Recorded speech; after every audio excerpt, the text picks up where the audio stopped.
நம்முடைய கும்மிடிப்பூண்டி ஒன்றியத்தை இந்த பகுதியில கும்மிடிப்பூண்டி சப்ஸ்டேஷன்ல இருந்து பிரிச்சிருக்கோம். எப்படின்னா நம்ம இசிஎல் அங்க இருந்து எல்லா இடத்துக்கும் போகக்கூடிய சூழ்நிலை இருந்ததை மாற்றி இன்றைக்கு இசிஎல் தனியாகவும் எலாவூர் பகுதிக்கு ஒரு ஃபீடர் தனியாக பிரிக்கப்பட்டு அது எலாவூர், அதே போல நம்ம சுண்ணாம்புகளம், ஓம சமுதிரம், அதுலயும் நத்தம் ஒரு பகுதிக்கு போகக்கூடிய வாய்ப்பு. அதே போல நம்முடைய மெதிப்பாளையம், வல்லம்பேடு குப்பம் வரைக்கும் ஒரு ஃபீடரை பிரிச்சு அவங்களுக்கு தனியான முறையில் மின்சாரம் வழங்கப்பட்டது.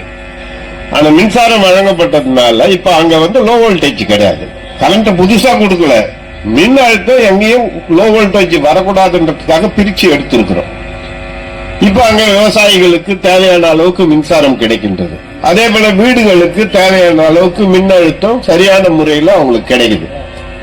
அதுக்கப்புறம் இப்போ 2வது முறையா நம்ம இந்த தம்புரெட்டி பாளையம் இத பத்தி நம்ம பாஸ்கர் பேசும்போது எடுத்து சொன்னார் என்னென்ன கஷ்டங்கள் அப்படின்னு. துறை இப்ப மின்சார வாரியம்னா அவங்க நெடுஞ்சாலைத்துறையை சார்ந்து போகணும், நெடுஞ்சாலைத்துறையை சார்ந்து போகணும், உள்ளாட்சி துறையை சார்ந்து போகணும்.